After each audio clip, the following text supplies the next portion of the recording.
Sure. Thank you, Bill. Do I need to move this, or can you hear me? No. Yeah, we need to move it. Okay. I think we were going to try to show a quick video. Is that going to pop up? We have problems with the video. No problem. No, look, we'll go without the video. You would have really liked it. First of all, go Dogs. Thanks for having me. And I really honestly believe that once I wasn't elected, I wouldn't be in another debate, but here I am. So I look forward to tonight. And I just want to say a couple of comments starting out. I know it's listed as a debate, but I really think tonight's more about information. It's about a chance for you to get information, for us to share it. It's also a chance to talk about a vision. I think that vision is about a transportation system that can revolutionize transportation as we know it in the Central Valley. I think it's a vision that can connect the whole state and us in the Central Valley to it. I think it's a vision that can help diversify our economy, which I think is greatly needed. It's a vision for a cleaner, faster, safer transportation option for California, but especially for the Central Valley as well. And it's a vision for investment and jobs in the Central Valley first, which is unusual. Doesn't happen from the legislature, doesn't usually happen, but this is a significant investment of billions of dollars in the Central Valley for jobs, and that's a big deal. But it's a contrast to a vision for more freeway lanes, more airports, more pollution, the status quo, and that costs more money than high-speed rail. We know that we're growing. We know that we're going to be bigger, and I think that we should plan for the future. I think that we're bigger than the status quo. I think the voters believed that when we first worked on the initiative, and I think they still believe that today. So tonight, my friends, we've all met, most of us know each other, we met for the first time tonight, and I do say my friends, they're going to talk about some of the concerns, and they're legitimate to discuss, and they're legitimate concerns.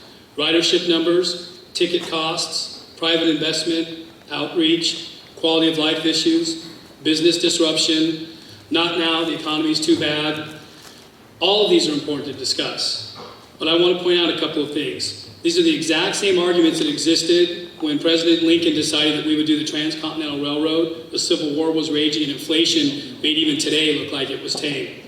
It's the exact same argument that was faced by President Eisenhower when he developed the road system and decided that we would start in the middle of the country and move out like this project does. People said, how are we going to afford it? How can we do it? Reasonable questions, but we were able to get through that. Both of those were huge, significant investments for the nation, for our economy, for American commerce. Closer to home in California, there were the exact same arguments that were proposed when we talked about building the UC and the CSU system.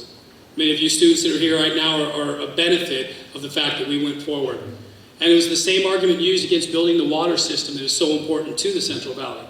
People say can't do it, can't afford it, can't pay for it. I think that those are important to point out, all of those issues. Thank goodness for all of us that folks that were in control at that time, those men and women, were looking at the future and didn't say no. What would California look like if it didn't have a road system, didn't have a water system, didn't have a UC system, didn't have a CSU system? Now, I don't want to minimize the concerns. It would be unfair. I have a lot of respect for my colleagues who will talk about it and we'll have an honest dialogue about it. The ridership numbers have been analyzed now by an international panel of experts. That will come out in the business plan soon, and I think that that'll be something people will realize those numbers seem to make sense. The rider cost issue. It's going to be competitive or cheaper than airfare. That will come out in the business plan that's coming out next week on the 1st. Outreach has been extensive, not perfect. And I know many people here tonight will say it's not perfect at all, and I respect that. And an issue that's so heated and so big, as we're getting close to movement forward, I think that it's made sides sort of think that neither side's reaching out. But there have been hundreds of meetings that have occurred, and in my short time, I've seen significant amount of meetings that have occurred. Again, maybe not perfect, but a sincere effort to reach out and make sure that we're talking to everybody. HSR has the ability, or high-speed rail, has the ability to improve our quality of life and to help Valley industries. There will be disruption, but when the time is appropriate, there will be mitigation, there will be working together to solve problems. There are huge costs if we do nothing. Huge costs if we do nothing. There's huge costs if we build more lanes and more airports. Like I said earlier, much more expensive. We have to invest for the future. We have to invest for 25 to 50 years out. We can't just be thinking in this small frame right now. Smart planning around transportation hubs will hopefully minimize or even stop, but I think minimize is a better word, urban sprawl, which is the #1 taker of ag land in California. It's a huge issue, and this gives us a chance to have a better planning process that will be helpful for that. So, especially in this room, I look at the young one. people. I look at the college students. Believe it or not, we still feel like, well, some of these people could still be in college. I still feel like I should be in college. It doesn't feel like it was almost 25 years ago.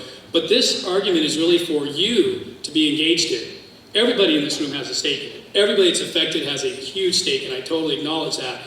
But you're the people that are going to have to either embrace this vision or not, either be a part of building it or not, decide you want to be able to live in the Central Valley and build a business like I'm now doing for the second time, but be able to commute anywhere you want or not. This really is about the future, and it's your responsibility to be a part of it. And I'll just leave you with this quick story. When President Kennedy said that we were going to go to the moon, he said we're going to do it in 10 years. We actually beat that time. But when it happened, in the control room, when all the people were going crazy, and I don't know if they were high-fiving them, but I'm sure they did and called it something else, but everybody that was so excited, it's interesting to look back. When those people in that room, their average age when they heard the president speak and say that we're going to go to the moon, we're going to transform things, we're going to do something different, was 18 years old. President Kennedy inspired that generation to go to school and study mathematics and study the sciences so we could achieve that vision. I think that this is a part of that. I'm not saying this is going to the moon, but I am saying this will revolutionize California. It will be a benefit to the Central Valley. I believe it will help jobs. It will create significant jobs, but ultimately make us a player in the state at a transformative level. And that's really a choice for you, the students, to be a part of, if you want to acknowledge that or not, if you want to be inspired by that vision. So I'm interested to hear your questions. I'm interested to hear your concerns, and I look forward to having more discussion. Thank you.